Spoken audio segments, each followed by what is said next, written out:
کل کی آیت مطالعہ میں اللہ تعالی نے اپنی وحدانیت کے جو توحید کے جو استدلالات ہیں، جو اس کے ثبوت ہیں، ان کا ذکر فرمایا اور پہلا رکوع مبارکہ مکمل ہوا۔ تب تعالی نے فرمایا وَإِن تَعْجَبْ فَعَجَبٌ قَوْلُهُمْ أَإِذَا كُنَّا تُرَابًا أَإِنَّا لَفِي خَلْقٍ جَدِيدٍ۔ اللہ فرمایا اے محبوب آپ تعجب کرتے ہو، اگر آپ تعجب کرو اس بات پر یہ کہ آپ کا انکار کرتے ہیں تو اس سے بھی بڑی بڑی باتیں یہ کرنے والے لوگ ہیں۔ یہ تو آپ کی صرف رسالت کا انکار کرتے ہیں، جو کہ صرف ایک دعوت ہے، جو ایک دعوت آپ دے رہے ہیں اس کا انکار کرتے ہیں اور اس پر آپ دلائل پیش کر رہے ہیں اس کا انکار کرتے ہیں۔ یہ تو اس چیز کا بھی انکار کرتے ہیں کہ مرنے کے بعد ہم کیسے اٹھیں، جبکہ ہڈیاں مل جائیں گی اور ریزہ ریزہ ہو جائیں گی، ریزہ ریزہ ہو کر ہوا میں اڑ جائیں گے، جسم میں خلط ملط ہو جائیں گے، اور پھر جو ہے ان کو ہوا اڑا کے لے جائے گی، تو پھر قیامت کے دن اللہ پاک ان کو کیسے کھڑا کرے گا؟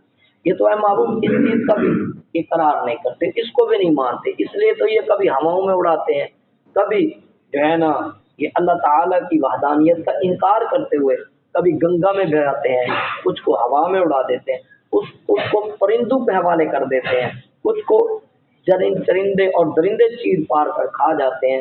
تو ان کے اس اللہ تعالیٰ کی توحید کا انکار کا یہ ثبوت دیتے ہیں اپنے طور پہ کہ ہم نے کسی کو ہوا میں اڑا دیا، کسی کو زمین برد کر دیا، کسی کو درندے کھا گئے، کسی کو ہوا اڑا کے لے گئی، تو اب کون ہے جو اس کو اٹھائے گا؟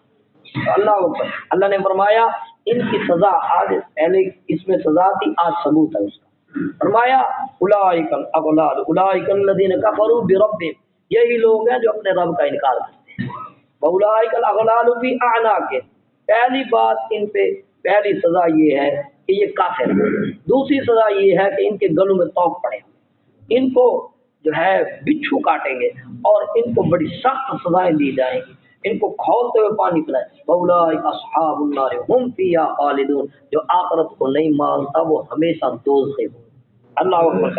ویستعجلونک بالسیئۃ قبل الحسنہ، دوسرا ان کا بڑا جو انکار ہے وہ یہ ہے، فرمایا یہ ثواب سے پہلے فرمایا عذاب طلب کر رہے ہیں، نیکی نہیں کرتے عذاب کے مستحق ہوئے جا رہے ہیں۔ وقد خلت من قبلہم المثلات، حالانکہ ان کے پاس ثبوت بھی موجود ہے، انہوں نے دنیا کے ان جو تہذیب جن کا یہ نام دے دیتے ہیں، بس کافروں نے جیسے بتوں کے نام رکھے ہیں، ایسے ہی جو تہذیب تباہ و برباد ہو گئی اللہ تعالیٰ کے عذاب میں، ان کو ایک نام دے دیا، بس نام دے دیا کہ ماں جو داڑو کیا، یہ فلاں کیا، یہ فلاں کیا، یہ فلانی تہذیب تھی۔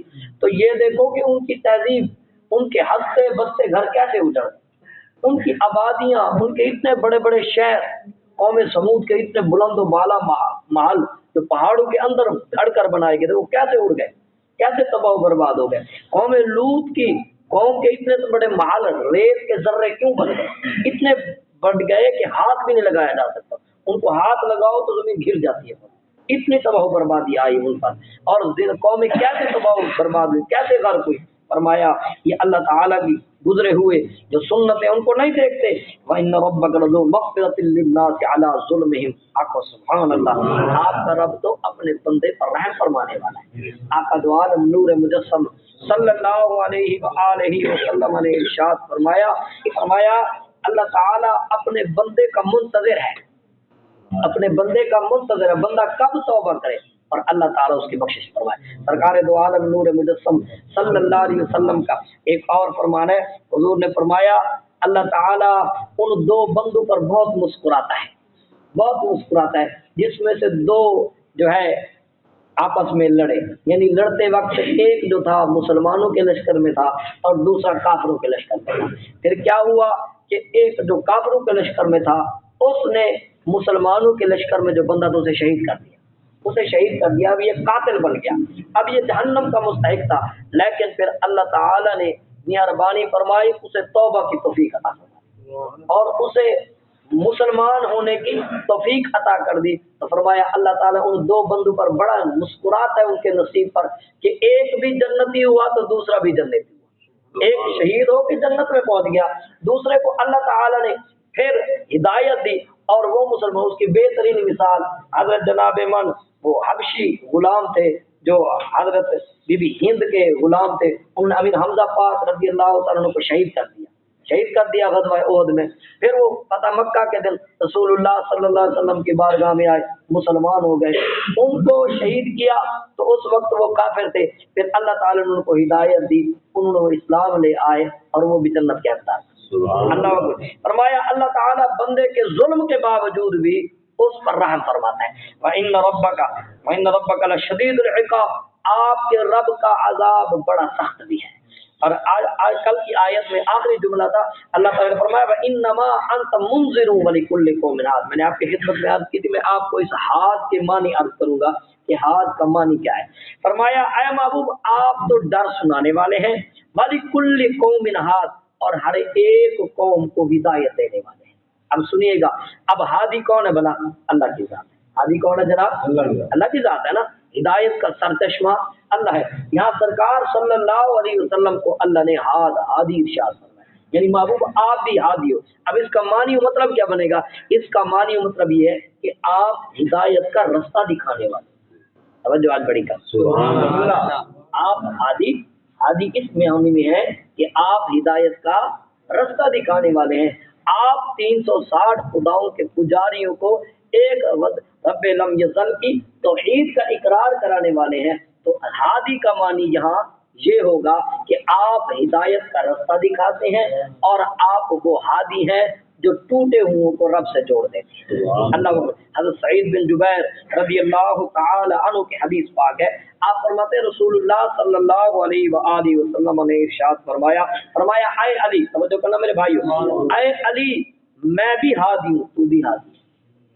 فرمایا اے علی میں بھی ہادی ہوں اور تو بھی ہادی ہو، میرے بعد جس کو راہ ہدایت ملے گی وہ تمہارے ذریعے سے ملے گی۔ اگرچہ یہ حدیث پاک ضعیف ہے، اس میں ایک راوی جو بیان کرنے والے ہیں ان کی ایک لائن ہوتی ہے، یعنی اسماء الرجال انہیں کہا جاتا ہے، یعنی کہ وہ جو ترتیب ہوتی ہے نا، اس نے اس سے نقل کیا، اس نے اس سے نقل کیا، اس نے رسول اللہ سے سنا، تو اس کو کہتے ہیں اسماء الرجال۔ یعنی یہ جو سند ہوتی ہے وہ اس میں جو ایک راوی ہے وہ بڑا ضعیف ہے، وہ روایتوں کو آگے پیچھے ملا، اس پر علماء نے کلام کیا، اور کلام بھی کیا تو اس کے بعد اگر علماء نے فرمایا اگر کوئی بندہ کہے کہ یہ روایت ٹھیک بھی ہے تو شیعوں نے کسی روایت سے، توجہ رکھنا میرے بھائیوں، روافض نے اسی حدیث سے حضرت علی المرتضیٰ رضی اللہ تعالی عنہ کے خلیفہ بالفصل ہونے کا ثبوت لے لیا۔ انہوں نے کہا کہ حضرت علی المرتضیٰ رضی اللہ تعالی عنہ بس خلیفہ وہی بننے تھے، یہ عمر پاک، ابو بکر پاک، عثمان پاک معاذ اللہ غافل تھے۔ انہوں نے زبردستی جو ہے حضرت علی کی خلافت پر قبضہ کیا اور وہ اس پر قابض ہو گئے۔ تو سنو یہاں جو معنی ہے، اگر اس حدیث کو صحیح بھی مان لیا جائے تو سرکار نے فرمایا اے علی، اس کا معنی جو علماء کرام نے کیا وہ کیا، اس کا معنی یہ ہے کہ اے علی جیسی ہدایت مجھ سے ابو بکر، عمر اور اس کے ساتھ جو ہے سرکار نے فرمایا عثمان یا جو دوسرے صحابہ نے بھی فرمایا، اسی طرح تم نے بھی اسی طرح ہدایت کی، تم نے بھی وہیں سے ہدایت دی، اور تم بھی جیسے میرے اور صحابہ ہادی ہیں، راستہ راستہ دکھانے والے ہیں، تو تم بھی اسی طرح راستہ دکھانے والے ہو۔ اس ضمن میں میرے آقا صلی اللہ علیہ وسلم کی ایک حدیث پاک اور سنیے، سبحان اللہ۔ حضرت رضی اللہ تعالی عنہ فرماتے ہیں کہ رسول اللہ صلی اللہ علیہ وسلم نے ارشاد فرمایا، سنن ترمذی شریف کی حدیث پاک ہے، سرکار نے فرمایا میں از خود نہیں جانتا کہ میں کب تک تم میں رہوں گا، میں از خود نہیں جانتا، اللہ کے اطاعت سے تو جانتا ہوں، میں خود دعویٰ نہیں کرتا کہ میں جانتا ہوں میں کب تک، کیونکہ جو کچھ دیتا ہے وہ اللہ دیتا ہے، میں از خود نہیں جانتا میں کب تک تم میں رہوں گا، لیکن فرمایا تم ان لوگوں کی اقتدا کرنا جو میرے بعد ہو۔ سرکار نے فرمایا تم ان لوگوں کی اقتدا کرنا جو میرے بعد ہو۔ اور پھر آقا صلی اللہ علیہ وسلم جب یہ ارشاد فرما رہے تھے، حذیفہ کہتے ہیں سرکار عمر پاک اور اس حضرت ابو بکر پاک کی طرف اشارہ فرما رہے تھے، سرکار گویا آپ خود ارشاد فرما رہے تھے کہ میرے بعد ان لوگوں کی اقتدا کرنا۔ یا ایک اور اعتراض کا یہ جواب بنتا ہے کہ اگر علی المرتضیٰ رضی اللہ تعالی عنہ کو سرکار نے فرمایا کہ تم میرے بعد ہادی ہو، تو پھر بتلاؤ علی سے کوئی بڑا بہادر یا غیرت مند ہو سکتا ہے؟ آپ کی توجہ سے نہیں ہو سکتا، علی جیسا بہادر نہیں ہو سکتا۔ جو خیبر کے قلعے کو ایک ٹھوکر مار کے اکھاڑ کے پھینک دے، کیا وہ اور کسی سے ڈرے گا؟ نہیں نہیں نہیں نہیں، ایسا نہیں ہو سکتا۔ تو پھر دیکھیے اگر علی پاک کے بارے میں سرکار اس طرح کا فرمان فرما گئے ہیں اگر، تو پھر حضرت ابوبکر صدیق کی آپ کبھی بھی بیعت نہ کرتے، آپ عمر پاک کی کبھی بیعت نہ کرتے، آپ عثمان کے ہاتھ میں کبھی ہاتھ نہ دیتے، کیونکہ علی جیسا کوئی اور بہادر نہیں ہے۔ لا فتح الا علی، لا سیف الا ذوالفقار، علی جیسا کوئی فاتح کوئی نہیں، اور ذوالفقار جیسی جو علی کے ہاتھ میں اس جیسی تلوار ہی کوئی نہیں۔ اللہ اکبر کبیرہ۔ آپ شاہ مرتا ہیں، آپ شیر یزدہ ہیں، آپ قوت حیدر قرار ہیں، آپ کی شان بڑی بلند ہے، تو کیا آپ کبھی صبر کر جاتے اس بات پہ جو بات سرکار کہہ گئے ہو؟ تو اس لیے اس بات کا یہ ثبوت ہے کہ ابوبکر پاک کے زمانے میں علی نے تلوار نہیں اٹھائی، عمر کے زمانے میں بھی تلوار نہیں اٹھائی، عثمان کے زمانے میں بھی تلوار نہیں اٹھائی، اور جب اپنی باری آئی تو اپنا حق کسی کو دیا بھی نہیں۔ یہ علی کی غیرت ہے کہ مانتے تھے کہ اللہ اکبر کبیرہ۔ اور سنیے عبد الرحمن بن عمیرہ رضی اللہ تعالیٰ عنہ بیان کرتے ہیں، اب یہ مہدی کا لفظ، ہادی کا لفظ صرف علی کے لیے نہیں، سنیے میرے بھائیو سنیے، ہم اعتدال والے لوگ ہیں، ہم امن والے لوگ ہیں، ہم محبت والے لوگ ہیں، ہم ادب والے لوگ ہیں۔ ہم کہتے ہیں سرکار کے پہلے صحابی ابو بکر صدیق پاک سے لے کر سرکار کے آخری صحابی جو بھی ہیں، ہم ہر ایک کی ادب اور ہر ایک کی عزت کرنے والے ہیں۔ ہم کسی بھی صحابی میں کوئی فرق نہیں کرتے۔ ہمارا ماٹو، ہمارا جو نعرہ ہے وہی ہے کہ ہر صحابی نبی جنتی جنتی۔ ہم کون ہوتے ہیں ان کے درمیان اختلاف کرنے والے؟ اللہ اکبر کبیرہ، تو کہو ذرا سبحان اللہ۔ فرمایا عبد الرحمن بن عمیرہ کہتے ہیں کہ رسول اللہ صلی اللہ علیہ وسلم نے دعا فرمائی اے اللہ سنیے گا، اے اللہ، یہ عقیدے پکے کر لیجئے، اے اللہ معاویہ کو ہادی بھی بنا، معاویہ کو مہدی بھی بنا۔ اس کے بارے میں کہہ رہے ہیں معاویہ پاک جن کو معاذ اللہ لوگ کافر کہتے ہیں۔ اللہ سیدنا امام حسین رضی اللہ تعالیٰ عنہ کے کام کی وجہ سے جو ان کی شہادت ہوئی، اس کی وجہ سے ابھی سفیان پاک کو بھی کافر کہتے ہیں، یہ حضرت امیر معاویہ کو بھی۔ اور یہ سنیے، یہ ترمذی شریف کی حدیث بات ہے، جن کو سیاسی طاقت میں کہا شامل کیا، لیکن مستند حدیثیں ہیں جن میں، ان میں کہا اور فرمایا تاریخ بغداد میں یعنی معجم الاوسط بڑی کتابوں میں یہ بات لکھی ہے، سرکار نے فرمایا اے اللہ معاویہ کو ہادی بھی بنا دے، معاویہ کو مہدی بھی بنا دے۔ اللہ اکبر کبیرہ۔ ایک اور حدیث پاک سنیے ذرا، کہو سبحان اللہ۔ عمر بن خطاب رضی اللہ تعالیٰ عنہ بیان کرتے ہیں کہ رسول اللہ صلی اللہ علیہ وسلم نے ارشاد فرمایا میں نے اپنے رب سے کہ میرے بعد میرے اصحاب میں اختلاف نہ ہو، اس کے متعلق میں نے سوال کیا اللہ میرے بعد میرے اصحاب آپس میں اختلاف نہ کر جائیں، تو فرمایا اللہ تعالیٰ نے میری طرف وحی بھیج دی، فرمایا اے محمد صلی اللہ علیہ وآلہ وسلم، آپ کے اصحاب میرے نزدیک آسمان کے تاروں کی مانند ہیں۔ یہ کون کہہ رہا ہے؟